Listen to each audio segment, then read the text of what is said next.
Dr. Peter McCullough, it's great to see you again. Thank you so much for this interview. Thank you. So, headline from the World Economic Forum website, Davos AM24 preparing for disease X. This is something that appears to be led by our favorite, Tedros Ghebreyesus. They're talking about a new disease. They're really hyping it up. It seems not only is the WEF involved, apparently, according to my research, the CFR also had a confab where they discussed this earlier in the year.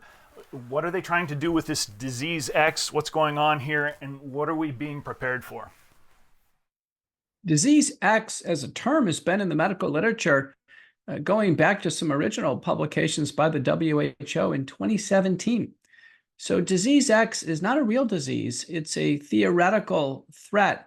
Most discussions on disease X at the World Economic Forum, the World Health Organization, and by researchers indicate that disease X is going to be a product of gain-of-function research, just like the SARS-CoV-2 virus that would come out of a biosecurity lab, some type of breach or some type of failure of securing the organism.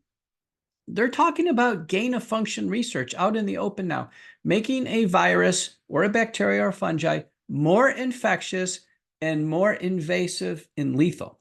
Yeah, how do they come up with this 20x figure? And why would it be so much more extreme this time? Good question. If they don't know what the organism is, how do they know it's 20 times more lethal? These are the things we can't explain. What is the World Economic Forum doing talking about gain-of-function research? Shouldn't they be worried about, securities and interest rates and economic issues? Why are they dabbling in the field of biological threats and then countermeasures? It's because it's big business now. We don't hear about nuclear weaponry or defense systems. We hear all the time about biolabs making biological threats to injure human populations, and then the countermeasures, and there's so much money in these vaccines, monoclonal antibodies, and therapeutics. That's the reason why we're hearing about it. The public is scared to death. The entire world has gotten sick with COVID-19. They're just coming out of it. 4 years of misery. Now another threat on the horizon, man-made. So you could say this is just stoking up the fear. This is huge fear-mongering. It's huge fear-mongering, but just like with, if you look at COVID, I wasn't paying attention to any of these developments. Most people weren't. But, in 2012, DARPA, the research unit of the military, had on their website the ADEPT P3 program. They were developing messenger RNA to end pandemics, they claimed, in 60 days. That was in 2012, long before Operation Warp Speed.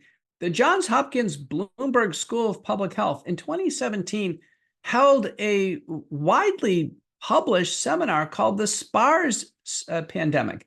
And it was a coronavirus pandemic planning meeting. And they published 2 peer-reviewed papers from this. And then in 2019, the Event 201 was held in the fall. The Chinese CDC director comes over, Avril Haines, our current director of national intelligence, state senators were there, and they were all planning for a coronavirus pandemic before the pandemic was announced. Now, none of these events I paid attention to. None of them. I didn't know about any of them in real time. So when we were told a COVID-19 pandemic was starting in January 2020, I didn't realize that in total, there had been 36 pandemic preparedness planning meetings. 25 of them generated documents. 6 were filmed. And they're all laid out in the book by Peter and Ginger Bregan called COVID-19 and the Global Predators. There is a historical timeline for the planning of the COVID-19 pandemic and the response to it. We even have the PrEP Act by Congress and written by Congress and HHS in 2005, planning for pandemics and what's called countermeasures, the responses. So disease X is not new in terms of planning. My point is, listen, I wasn't paying attention to all this pre-messaging on the COVID-19 pandemic. And so, I personally was caught flat-footed as a citizen, as a doctor, and I had to jump into action way after the fact. Now with disease X, we are proactive.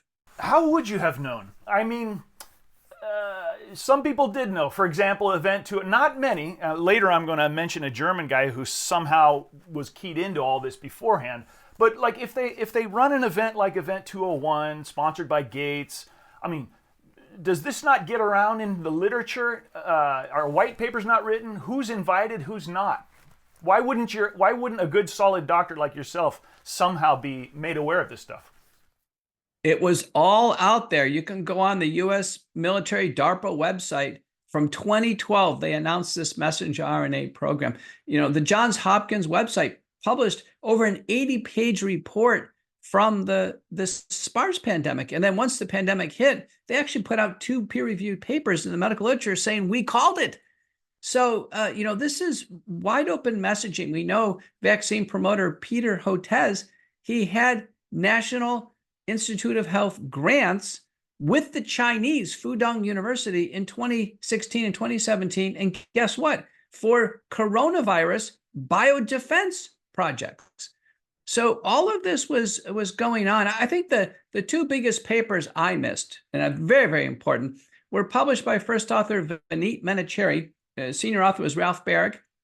They appeared 2015, Nature Medicine, and 2016 in the Proceedings of the National Academy of Sciences. They announced creation of what they called a SARS-like Wuhan Institute of Virology 1 virus.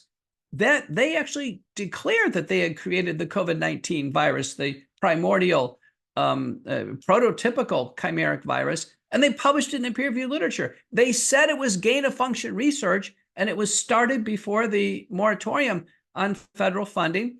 They said it was done in a biosecurity level 3 lab in Wuhan, China. They thank Peter Daszak at the EcoHealth Alliance, who made hundreds of trips between the United States and the Wuhan lab to shuttle the plans over to the Chinese. And they thank Dr. Jing Li, the lead researcher at Wuhan, the bat lady, for carrying out the experiments. So it's all in the open. COVID-19 is a U.S.-Chinese creation. Barrick and his team will not release the genetic code from those papers because almost certainly it matches or closely matches the COVID-19 virus that came out of Wuhan. And I think we can say, in case there's any lingering doubt, the icing on the cake, what you mentioned in a recent interview is 3 days after the announcement in America officially of COVID-19, what was it? Which vaccine company? It was Moderna. It was Moderna. Moderna comes out and they have the solution. Is that, I mean, then it just didn't arrive. Hey guys, it happened. Right. In the peer-reviewed literature, Stefan Bainzel, the CEO of Moderna, in the peer-reviewed literature, there are papers summarizing at least 3 Moderna patents that would be applicable to COVID-19 vaccines. They had a material transfer agreement with the University of North Carolina, Chapel Hill, and Dr. Ralph Barrick before the pandemic, probably transferring the genetic code from University of North Carolina to Chapel Hill. And then Bainzel himself, before he joins Moderna, he's leading BioMérieux. And guess what BioMérieux, the French company, is doing? They're building the annex, the biosecurity annex at the Wuhan Institute of Virology. So Bainzel knows the lab very well. He's been working with the Chinese. He moves over to this position in Moderna, and then he begins working on the COVID-19 vaccine. Now, Moderna thinks that they have a claim to the vaccine, and they got the patent first because they're suing Pfizer over Pfizer copying the COVID-19 messenger RNA vaccine. So it all fits together. Incredible. I just saw, this is an old post, but it was a Twitter post by Trump's daughter, Ivanka. Is it Ivanka or anyway? Trump's daughter, and she's posting, "Listen, calm down, everyone. We have a solution to this. It came out in 2020." And she talks about the invention of the Moderna and the Moderna coming out. I mean, just on the heels of them announcing that COVID was here. So, in light of all of this information about what we know before COVID-19, the 26 events, everything, focusing now on this 20 times more lethal disease X, can we sort of be pretty sure that the same the same drama is being produced right now? I think we can. There are actually already peer-reviewed papers on disease X and what's the next pandemic. Most experts believe it's going to be another viral upper respiratory tract illness. That's the only way to make the whole world sick. It may be another RNA virus closely related to COVID, or it could be, others. There's RSV. That's another, a modified form of RSV that could get everybody sick. But it's probably going to be a virus. And so we're advising now people take measures right now to be ready. People ask Dr. McCullough, what can I do? We've studied virucidal nasal sprays and washes. The viruses land in the nose and mouth first. And if we can actually kill a significant number of the virus particles quickly, then the body's mucosal immunity can fight it off. So there's been over 20 studies, large randomized trials. We know dilute iodine works, xylitol, colloidal silver, mouthwashes like Scope or Listerine with a drop of iodine work great. We just have to do them about every 4 hours as soon as we detect a sore throat or nasal congestion. It has to be immediate and it has to be extensive. We're talking 30-second gargles, 2 nasal sprays up and sniff back and spit out to immediately start this. I think everybody ought to travel with a spray bottle with some dilute iodine. I travel with just, a few drops of iodine in a spray bottle. Salt water works fine. It should never burn in the nose. It should be very comfortable. Always have gargle, or now there's even throat sprays. There's a few brands out there to look at: Cofix RX, Clear, Betadine. They're all widely available. In general, again, they tend to be strong, so I tend to tell patients to dilute them. That's the first line of defense against disease X, is oral and nasal protection. Okay, I want to mention a German doctor and researcher. His name is Heiko Schoening, and you're familiar with the name? Yes. Okay, so he predicted in December 2018 that COVID was coming our way. According to his quote, I said that a panic was heading our way in 2020, that the company Emergent Biosolutions and Fuad El-Hibri will be involved. That's exactly how it happened. That was central. And now it is going to be National Resilience, name of a company. It's going to be Christopher Darby. But he predicts that it's going to be a bacteria-based pandemic with a bacteria resistant to antibiotics. What about that possibility? It's possible. Although, sometimes combination antibiotics prevail. We heard about the Chinese pneumonia. Turned out to be a macrolide-resistant mycoplasma pneumonia, but it was easily treated with doxycycline, so that never really panned out. Even bacterial threats like anthrax can easily be treated with antibiotics. So I think a bacterial superbug is going to be hard to devise and then get it to spread. Again, the spread by contact, that can be quickly stopped by just not having contact. So we would have to talk about a respiratory bacteria that's spread in that manner. I think it's less likely. I think the virus is more likely. But this doctor is paying attention. Emergent Biosolutions is a biodefense contractor. They're outside of Baltimore. Turns out they made the AstraZeneca and the Janssen vaccines, the adenoviral vaccines. Isn't it interesting? 2 companies have the same similar vaccine. It's made by the same biodefense company. And Resilience is one of the major biodefense companies for Moderna. So what we've learned is the pharmaceutical companies are not making the products themselves. They're made by basically biodefense contractors that largely get their money from governments. Yes. Well, what about the possibility that this next pandemic will be the same as the last, in the sense that whatever they create in the lab isn't going to be 1/10 as dangerous as they're purporting it to be.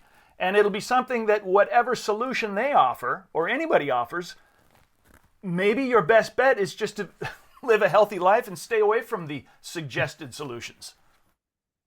It's true. The survival of the fittest. If there's a time to lose weight, get fit, have the best health possible, now is the time, because we're constantly bombarded with, as you said, fear-mongering, these threatening messages regarding various infectious disease threats.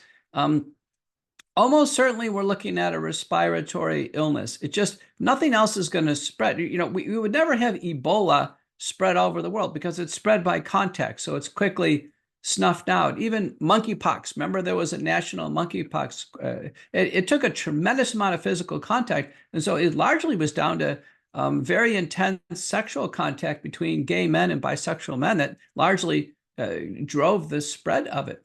So these illnesses, even though, there was a man, the CDC chronicled, who came from Africa. He actually had the real monkeypox from the animal. And he traveled to Atlanta. He saw his friends. He traveled to Dallas. He was all over. He didn't spread it to a single person. And finally, somebody said, that's an unusual rash. And they referred him, to the medical center, and he appropriately received tecovirimat, the treatment for it. So I was on national TV back with this monkeypox scare. I said, listen, this is not going to spread all over like COVID-19. Even Spanish flu, which had a huge mortality rate, about 25% of the world got Spanish flu. Spanish flu, the virus itself didn't cause the demise. It was actually a secondary staphylococcal pneumonia. So it's possible that the next threat itself, it won't be directly lethal, but the secondary illness could. And again, now we have antibiotics. People shouldn't die of influenza if they're properly treated early. We have both antivirals, and then we can manage the back end secondary bacterial infection. Okay, to wrap up, one question. In light of the fact that a large part of pandemic preparedness involves vaccines, shouldn't one important lesson we learn from the COVID debacle be that the pandemic preparedness agenda presents more of a threat to humanity than the pandemics themselves? It's true with COVID-19 that the vaccines were far more dangerous than the illness. If you look at the U.S. statistics, we're at about 1.2 million COVID deaths. Our CDC tells us about 10% of those are true adjudicated primary COVID-19 deaths. That's about 120,000. Estimates are based on CDC declared over 18,000 Americans dying with the vaccine, about 1,150 dying on the same day they take it, another 1,200 the next day. And with a underreporting factor of about 30, that puts us at about 550,000 Americans have died with the vaccine. It's roughly 4 to 5 times more lethal to take the shot than just have the infection. So vaccines should never be conceptualized as an answer to a pandemic. It's never worked before. It's been a disaster with COVID. The answer to pandemics is early treatment for the high-risk patients. Very good. Dr. McCullough, thank you very much for this interview. Great to talk to you. Thank you. Back with Dr. Peter McCullough. A series of questions now. Doctor, given that the fatality and severe morbidity rates of COVID were so low, even before adjusting for iatrogenic harms and misattribution of deaths, do you think the WHO was right to declare a pandemic? That's a difficult one. That was an illness that was spreading around the world, and people didn't know all the planning for this, and we were all caught by surprise. I think a pandemic, global and national emergencies, lasted certainly the first year through 2020. Once we got a grip on it with early treatment. Remember, I testified in the U.S. Senate November 19th, 2020, and told the world we had early treatment. The Association of American Physicians and Surgeons had a home treatment guide. Largely high-risk patients were treated from that point forward. The real squeeze on hospitals ended in January, February of 2021. So I think pandemic declaration, emergency declarations through 2020, and then dropping them early in 2021 would have been appropriate just because of the unknowns. You're right. The overall case fatality ratio came down as more healthy people got the illness, and we got through it just fine. But there always was a worry about our seniors in nursing homes. What disappointed me, though, is how the focus was quickly taken off the seniors and then hyper-focused on young people and even babies. And to this day, even with the vaccine campaign, we never hear about high-risk seniors. We only hear about young people being mandated to take the shots. Okay, next question. And this is a question I want to get a doctor's point of view or advice on how to deal with those who seem to be really resistant to any information any useful information about the vaccine. So I'm from Seattle, and whenever I go home, which is a couple times a year, it's pretty much every time now I hear a story about a sudden unexplained death in someone knows. And if I point to the vaccine, it's tinfoil hat time for my Seattle family. Now, you, as a doctor dealing with people, here's another case. A friend of mine in Montana, hadn't seen him for a long time. He was telling me about the previous year, and he said, I was feeling a little short of breath. I was feeling a little under the weather, not too much energy. Went to the doctor. They said I had some heart problem, and I couldn't believe it. They didn't know why, and it ended up I had clots in my legs. Oh, boy. And I just looked at him, and I did this, and he says, "What's that?" I said, "Dude, it's the vaccine." And again, glazed eye. I'm coming from space with this. How do you deal with this? How do you begin? Is there a baby steps way to bring people into the light? Well, let me just tell you the rules. The FDA has guidance on genetic technology transfer products like Pfizer, Moderna, messenger RNAs, and the Janssen adenoviral DNA products. They say the window of concern that a new medical problem could pop up from these shots is 5 years from the time they took the shot. And I put that in the congressional record. I testified in Congress on January 12th, 2024. And the representatives were stunned. I said, yeah, this is the guidance. This isn't over with yet. The vaccines install messenger RNA, which is synthetic. It's long lasting. There's no evidence that ever leaves the body. It looks to be permanent. It's producing high quantities of the spike protein, the spine on the surface of the virus. The spike protein is circulating in blood in at least half of people who take the shots at 6 months or longer.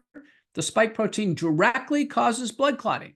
It's found in the blood clots. It's irrefutable that blood clots are due to vaccination.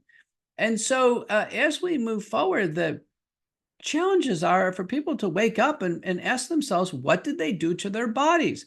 And I think the problem is people, when they take the shot, they said, listen, I can't do anything about it now. I don't want to hear about this. People actually don't want to hear about a potentially costly or lethal health mistake. Doctors are basically gaslighting patients. They're telling patients, nope, it's not due to the vaccine, when there are over 3,400 peer-reviewed papers in the literature saying, yes, these complications are due to the vaccine. The doctors took the vaccine themselves, and again, they don't want to face reality. Right. And speaking of gaslighting, what do you think about the latest narrative came out this fall that is going to explain away these heart problems and clots when they came out and said the new variant will cause heart problems? That was a laugher on our side, but how did they get away with that? Well, how did they know? What we're seeing is a cover-up, a dramatic, conceived and widespread cover-up of a biological safety disaster with these COVID-19 vaccines, with all kinds of storylines, like papers that are published saying safe and effective when the data shows that it's not safe and effective. I did a Twitter poll, and I asked the public, I did it across 3 platforms. I said, would you trust a manuscript published by vaccinated doctors from an institution that mandated the vaccines, knowing the institution has to sign off on the manuscript? No, the manuscripts are going to come out and actually promote the false narrative of safe and effective. They're not trustable. And so we have this persisting at this point in time, and doctors are slowly waking up. I don't want to see every doctor get a blood clot or myocarditis before they wake up, but sadly, that's what my office is like right now. Patients come in and they look back with a tremendous amount of regret and say, listen, I remained willfully blind to what was going on. Mm-hmm. And when you say crisis, I think we can say manufactured crisis, can we not? It's true that, there's a manufactured crisis. The virus was manufactured. The cover-up is blatant. When under court order, Pfizer was forced to release their 90-day dossier for safety. They didn't release it voluntarily, which they should have, to the FDA and the public. The FDA fought the courts to not release the Pfizer documents. And the judge, heard arguments from the lawyer from the FDA saying, listen, we don't want to release it for 55 years. Turns out Pfizer knew about 1,223 vaccine deaths within 90 days of their product being on the market. It's a wide open cover-up at this point in time by Pfizer, by the FDA, and the medical community. Within the medical community, what percentage of people do you think are aware of the cover-up but silent versus people who actually still believe the narrative? There was an older Texas A&M survey asking doctors, I believe it was 2021, and as I recall, 4% of doctors did not take the vaccine. I'm one of them. I didn't take the vaccine. I never thought it was safe mechanistically. And I was, publicly, I'm the only public figure to put in writing in a widely read op-ed in the Hill that the vaccines were a gamble. I'm the only one. It wasn't any of the other media commentators you saw on TV. It wasn't any public health officials. Wasn't any department chiefs at universities. You're talking to the only public figure who questioned the vaccines in writing, and to this day, it's on the Hill's website, than anybody in the world. No one in the world actually thought to question these and actually write about it. It's amazing observation.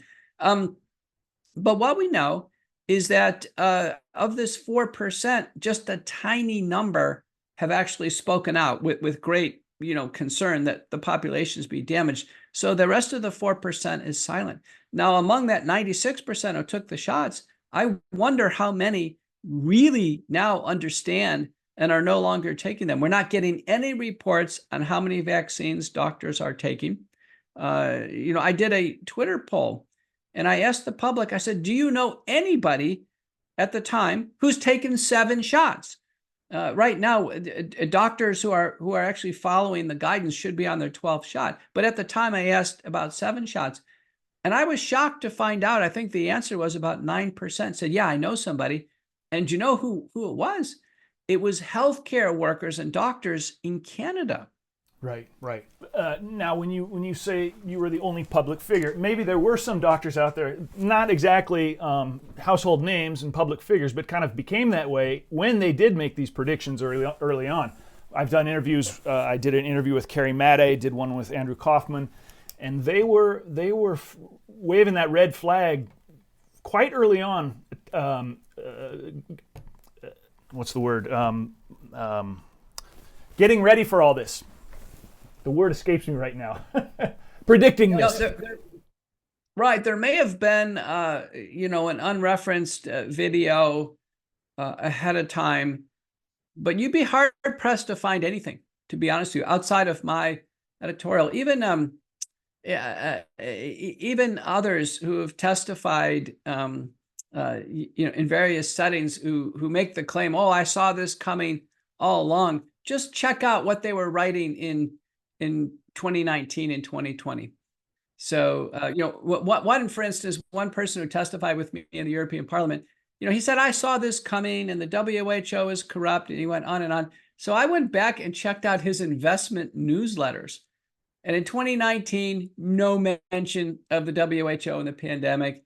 Even the first quarter of 2020, no mention of the pandemic. So, investors weren't warned about this. So I think people look back and they may have, wished they would have made the claim, but I have it in writing. It's still up on their website in the Hill. It's an op-ed, August of 2020. It says the great gamble of the COVID-19 vaccine development program. And boy, am I glad I made the call, because, I made it before the clinical trials came out. And it was just based on the fact that the vaccines were genetic, and they were going to install the genetic code for the lethal spike protein that would be produced for an uncontrolled duration and quantity. It was just the worst idea ever. Now, speaking of genetic, what about the idea that the mRNA can alter your DNA?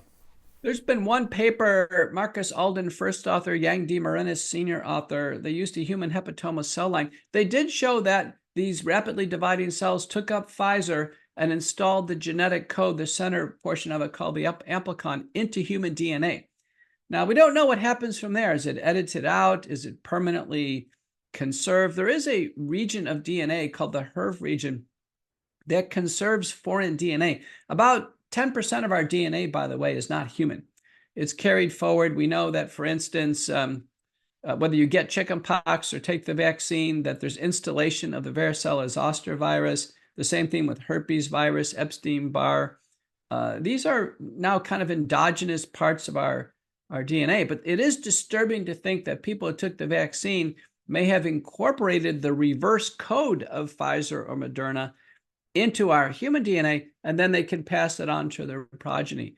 We simply don't know. If the human body is going to produce a foreign protein indefinitely as part of their own DNA, as a doctor, I can only predict that this is going to cause more and more chronic disease.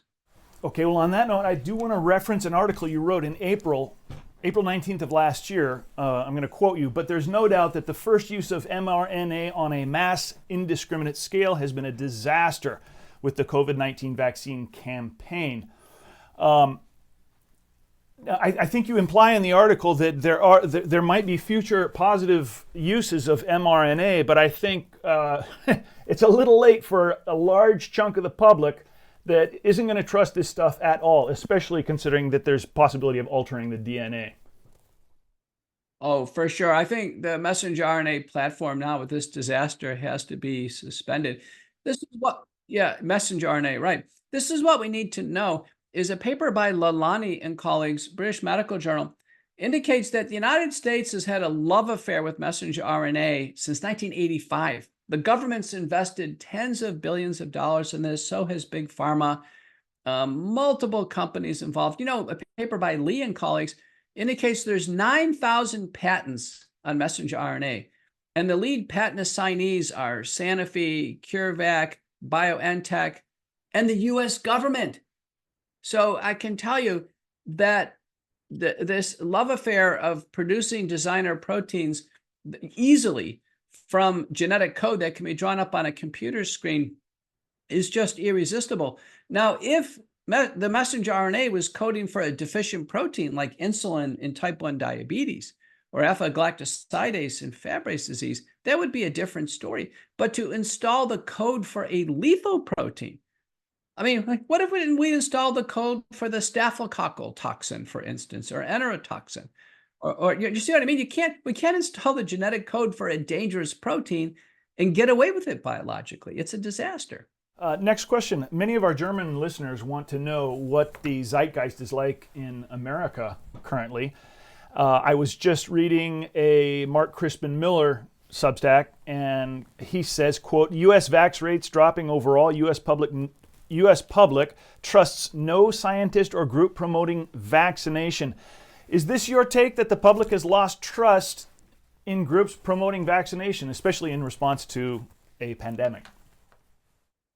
It's over half, for sure. A recent Rasmussen poll that did come out January 12th, 2024, indicates 53% of Americans think the vaccine is causing serious adverse events and leading to large numbers of deaths. That's 53% of the nation. FDA not pulling the vaccines off the market. The FDA is actively advertising vaccines. Our FDA has become a pharmaceutical advertising unit. Commissioner Robert Califf is making false claims. He says the vaccines reduce mortality, they reduce long COVID. These have never been demonstrated in large-scale clinical trials. These are benefits not even listed on the consent form. So our FDA has gone rogue. The public is furious, and I agree with Crispin Miller. People don't trust those who say the vaccines are safe and effective, and it's 53%. Now, it means that 47% still don't know. And that's the reason why the independent media is playing such a huge role in bringing this other side to it. We still haven't seen a major expose on 60 Minutes or CNN or Fox or Newsmax on vaccine safety. We haven't seen it. The most outspoken media anchor on vaccine safety was silenced, and that was Tucker Carlson. Yeah. Well, he lost his job because of it, correct? In part. Yeah. I mean, I interviewed with Tucker early in 2021. I was the first. He was blown away when I started, giving him the data and citing the sources. And he literally said this. He said, "I'm blown away. I wasn't expecting this interview." And he went on a tear for 2 years to expose this. And in the end, Fox is still paying him, but they're paying him for his silence, Fortunately, he's gone over to Twitter. He's just had a very popular Canadian tour, and he's taken on other issues, not just the vaccines, but he brought this to public attention, and he gets great credit. You mentioned the FDA going rogue. I think you could say that for the entire government, or at least any part of the government that has anything to do with the pandemic. So given that they are in the pocket of Big Pharma, as RFK Jr. points out, we can't really expect them to do much on their own. You were mentioning about a year ago that Ron Johnson was getting things going, and the Republicans might be. We can look to the Republicans to start hearings and prosecutions and stuff. None of that has happened. I don't expect it to happen, frankly.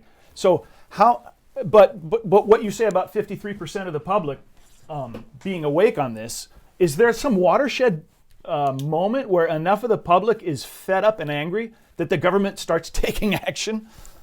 It's not at 53%. We don't know where the tipping point here is. And there's an important concept that we don't know how it's going to play out. And the concept is water under the bridge. How much of this will the public say, listen, this is horrible, but it's already happened and there's nothing we can do about it? And how much will there be persistent outrage? And we simply don't know. The legal cases really are slow to be grinding through the courts. They don't appear to be going anywhere. They're not getting much news.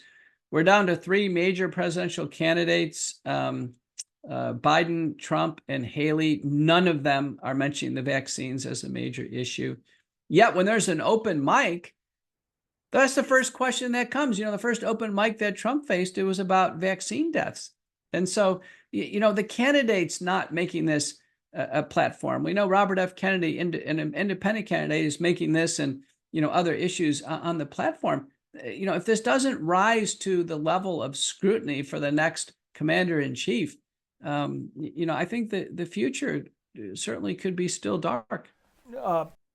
It's a broken record for me. I always like to mention it in my interviews, but for those people out there who are still concurrently rabid Trump supporters and rabidly against the pandemic or plandemic measures, it doesn't seem to bother them that Trump continues to trumpet his status as Captain Warp Speed, and that it was his doing.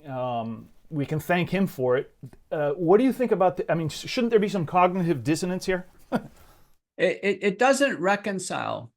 And I can tell you, if I was in the Oval Office starting in 2016, I wouldn't have selected Anthony Fauci. I would have had a team of doctors working in 4 different areas. And I published this. This became the centerpiece for 2022 Senate deliberations. I would have had a team on contagion control to see what's the best way to reduce spread. Turns out nothing stopped it. The virus affected 97% of us. So everything that tried to stop the virus failed. I would have a second team on early treatment. That would be most important, treating people in the home, preventing hospitalizations and death. A team on hospital treatments. I would have asked the hospitals to come up with the best protocols and let's compete for the best outcomes. Do you know to this day, there's still not a U.S. News and World Report on best COVID hospitals? No hospital claims to be any good at treating COVID. This is a stunning revelation. And then the fourth area would have been vaccination. And if we would have had a safe and effective vaccine, I think the scope of vaccination probably should have been nursing home patients and those in congregate settings. So, I would have had a 4-pronged approach. I would have used teams. I would have had, people who are directly facing the virus. And then we would have moved things forward. Mandates would have played no role whatsoever.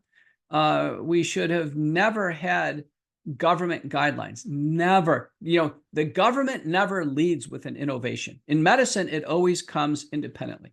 And in cardiology, it's my field. When new guidelines come out, when they finally come out, and they're usually summarizing the prior year's experience and making recommendations, immediately they're debated. Immediately. New lipid light, we have meetings. Oh, I disagree with the guidelines, what have you. Here, when the NIH guidelines came out October 8th, 2020, if one disagreed with them, they could have their medical license threatened. And this was memorialized in attempted legislation in California. It happened in Canada. Doctors who disagreed with the government stance, they actually were stripped of their professional status. It happened in France, Australia, New Zealand. Hence, you could argue that that's why the doctors were doing this thing that where I'm from, they call it the death protocol, the whole remdesivir treatment, and things that I think led to the death of people, almost intentionally. Do you think the remdesivir program, and in England they had another drug, I forget the name, that was supposedly very lethal. I don't know if you can remember the name of that one, but was this actually a death protocol at the hospitals? I simply don't know. I can just tell you the hospitals ignored the WHO's declaration in November of 2020. It said, do not use remdesivir in hospitalized patients. Doesn't reduce mortality. The WHO Solidarity Group, the research group, revisited this in May of 2022 and said, were we wrong or right? They reviewed more data and they said, we were right to begin with. Remdesivir doesn't work. And in some people, it leads to kidney damage and failure and liver damage. In some people, the renal failure actually becomes hyperdominant and is in the causal pathway to death. So remdesivir, which was administered to about a quarter of Americans hospitalized, had never had a role, and our National Institutes of Health has never budged from the recommendation on remdesivir. Neither has the Infectious Disease Society of America. This is a stunning revelation. Why would they continue to use a drug that a worldwide agency says do not use? Okay, I'm going to read a comment I saw in after an article and give you a chance to defend yourself against it. McCullough recommended shots for elderly and immunocompromised until long after the injections were deployed. Do you still? And is that true for one? No, it's not true. I never recommended Pfizer, Moderna, Janssen, or Novavax for the elderly. I was a co-principal investigator on an original application to Operation Warp Speed, the NIH and FDA, but that was for the Imodulon vaccine. That was a cellular-based vaccine similar to BCG, and it never got funded. We never were able to do the trial, but I did sketch out that if we were going to use a safe and effective vaccine, it would only be in about the 2.7 million elderly and senior homes in congregate living.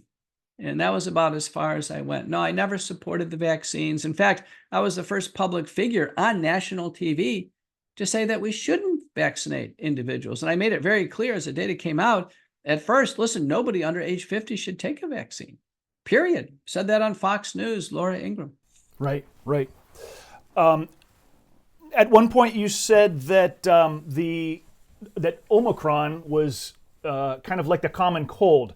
A lot of people had been saying that and have said since that the whole thing is like the common cold. It's more or less the common cold or seasonal flu. What are the chances that not only Omicron, but Delta and the other variants are also like the common cold, and the deaths can be more attributed to stuff like remdesivir and intubation and the reaction that they came up with? There's enough peer-reviewed literature demonstrating adjudicated COVID deaths with the ancestral strain, the Alpha and the Delta variant. There's no doubt about it, they were lethal. And the lethality occurred in those who are very frail, susceptible, elderly. About 40% of the deaths occurred in people who are living beyond their life expectancy, believe it or not. Now, when we got to Omicron, there was a giant drop-off in mortality. It broke through natural immunity.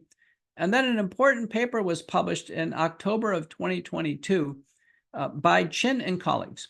And it was from the US prison system, 59,000 prisoners, 17,000 staff. And they were carefully chronicling all these infections. Once someone got through Delta and Omicron, the next Omicron infection had a 0% risk of hospitalization death, 0. And these prisoners would do anything to go to the hospital and get a break from prison. So let me tell you what, I am convinced that Omicron is like the common cold. I don't even test for it anymore. Patients every so often will do a home test. It's treated with over-the-counter remedies. It's simply not a concern. The only time I've been concerned is if I have an elderly, frail patient who's having their first infection with Omicron. Got it. Okay, our time is about up, so I'll ask one last question. As Nick Hudson and others have pointed out, the January 2020 timeline of events is implausible. With so many false elements of the COVID narrative being established in that period, asymptomatic transmission as an epidemiological driver, for example, do you share his opinion that the contentions from that period were all A, premeditated, and B, false? He's right that they were premeditated, because you can see this come out in the Johns Hopkins planning seminar as well as Event 201. Asymptomatic transmission never occurred. There were papers publishing modeling. And if you remember on national TV, the University of Washington had a model that was being put out there, and it was completely wrong. It was saying that the virus was going to be spreading across the United States like a tidal wave. I wrote an op-ed in the Hill on this. I said, no, it's not spreading that way. And this was going on real time in 2020. Papers by Cow and Madewell essentially disproved significant asymptomatic spread. It was only sick people spreading it to other sick people. And it's just a matter of who was kind of starting to turn sick when they passed it to someone else. So Hudson is right there, that asymptomatic spread didn't occur, but the virus was real. Patients really did get sick and they died. And I'd be cautious about any contentions that the virus didn't exist, because it created a new syndrome where people died of blood clots. There aren't other illnesses that do that. So I've always asked people who say, well, the virus doesn't exist, to say, listen, well, you just tell me what's making people sick. It's not the common cold and it's not flu. Okay. Well, Dr. McCullough, we've reached the end. I want to thank you very much again for coming on for this interview. Thank you.